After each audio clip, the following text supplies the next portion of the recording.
Alright, so I know I haven't posted in quite a while, but I thought I'd make this video because Arma released their two brand new cars, the Arma Outcast 4S and the Arma Kraton 4S.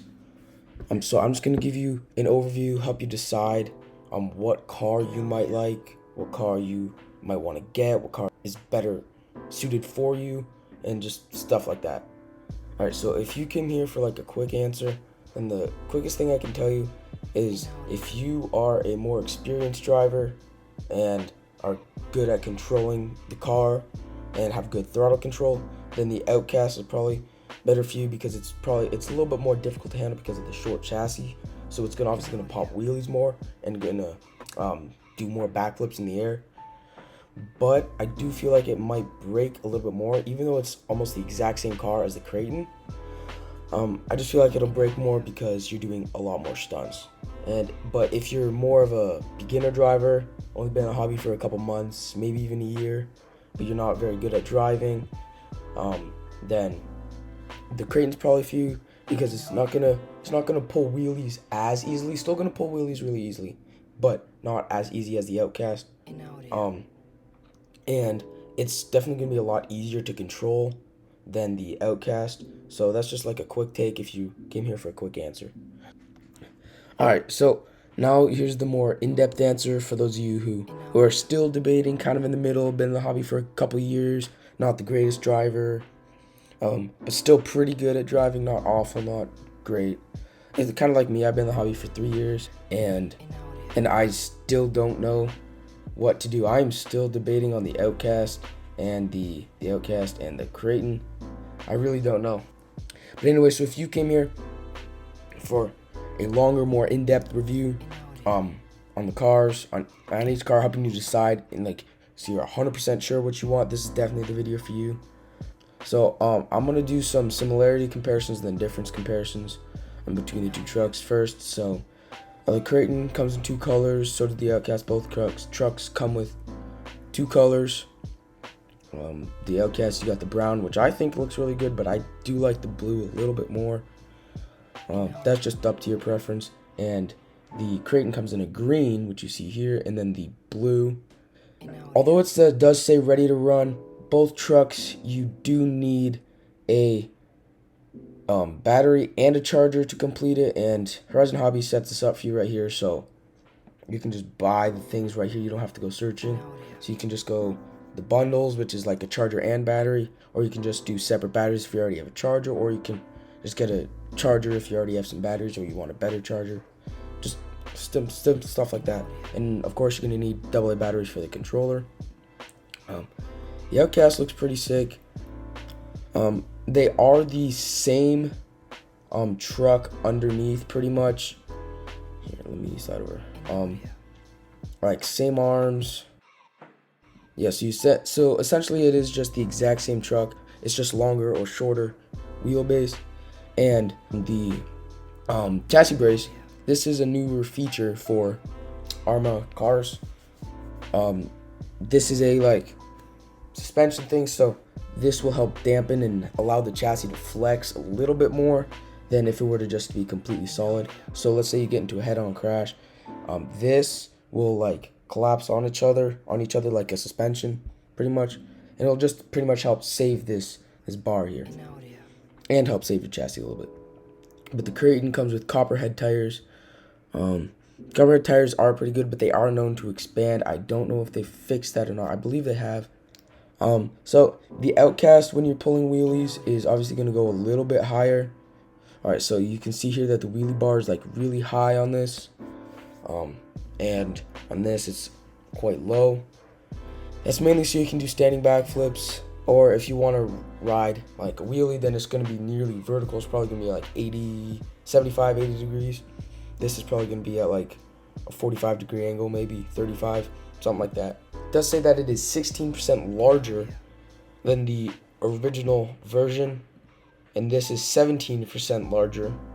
So the Kraton's 16% larger than the original Kraton 4S, and this is 17% larger than the original Outcast 4S. And A-Main Hobbies did do a really good job on comparing the two trucks. I'm going to put a link in the description for A-Main Hobbies. Anyways, so So it is waterproof. Does come with the standard Spectrum Firma waterproof ESC, and it comes with 2400 kV motor. Same with the Kraton. Kraton comes with 2400 kV motor. So these are the exact same cars, like I said, just stunt truck based, or I don't even know what you would want to call this, like truggy almost. Speed monster truck. That's what they have it as. It's not really a monster truck, more of a truggy. So everything in here is waterproof. It does come with IC5 connectors. And one update they have done with the Kratons and the Outcasts is they now have red anodized aluminum shock bodies, which is new. It's gonna help it in the durability and stuff. The CVD slider drive shafts, that's new as well, so it'll obviously help it to be a little bit more tough. And it does come with these metal ball joints, I think.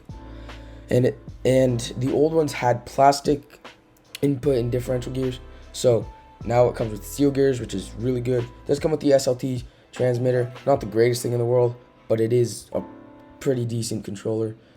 Now, like most Spectrum servos on ready to runs, it's not the greatest, but it still does the job fine. It isn't gonna stunt the performance of the truck in any serious way. It does have a 4-pole brushless motor, pretty standard on most 3S trucks. Is 4S or 3S? These are 4S. Pretty standard on most ARMA 1/10 scale trucks. So that's pretty much it for the similarities between the two trucks. But the differences are, this comes with backflip tires, and the Kraton comes with copperhead tires, you can see here.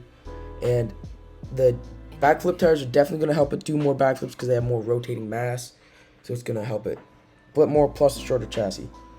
But when it says longer chassis, it's longer from the V1. It's shorter than the Kraton. Let's see, 20.28 inches, whereas the Kraton is 21.54 inches.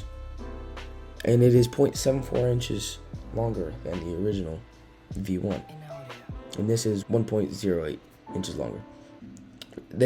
Both trucks are wider trucks. Now these are more like 1/8 scale trucks, so when you're buying it, just keep that in mind. They're a much bigger 1/10 scale than let's say a Sentin or like a Granite. They're much bigger trucks. They're pretty similar to the 6S versions of these cars. So the Kraton's pretty similar to 6S size. It's just slightly smaller, not by much though. Other than that, these trucks do seem pretty good. So if you want a truck that's going to do more backflips, Outcast 100%. And definitely going to be more of a entertaining truck to watch, but you're definitely going to be breaking more parts. That's mainly because you're going to be doing a bunch of flips, and it's going to be a lot more difficult to control it when it's in the air, and sometimes it may come down on the nose, on the wing, on the top. It's just going to be all over the place unless you're a really good driver. But the Kraton is definitely going to be really good for a more beginner driver, and it's just going to be a more all-around fun truck because it's not going to break as often. Now, it's still going to break, but if you put it in comparison like Amy and Hobbies did, they drove them the same way, did the exact same things, and the Outcast had a few broken parts, and the Kraton actually didn't break anything. The tire just did come unglued, so you might want to buy some tire glue, especially for the Outcast, because that's a lot of rotating mass, and when these tires expand, it's gonna really pull on that glue, and it'll eventually come off. Other than that, there's no real differences about the trucks. They're the exact same truck, different wings, different bodies, different front bumpers. That's about it, different wheelie bars. Anyways, I hope you enjoyed this video, and I hope it helped you make a decision on what truck you want to get, whether it is the Outcast or it is the Kraton. I think both trucks are great, but leave it down in the comments which one you think which one you would rather have, or which one you were going to get, whether it's the Kraton or the Outcast. Whether it can be the teal color for the Kraton or the blue color for the Kraton, or you're gonna get the brown color of the Outcast or the blue color of the Outcast. I think both are great for either truck. Also, don't forget to like, share, comment, subscribe, and I'll see y'all in the next video.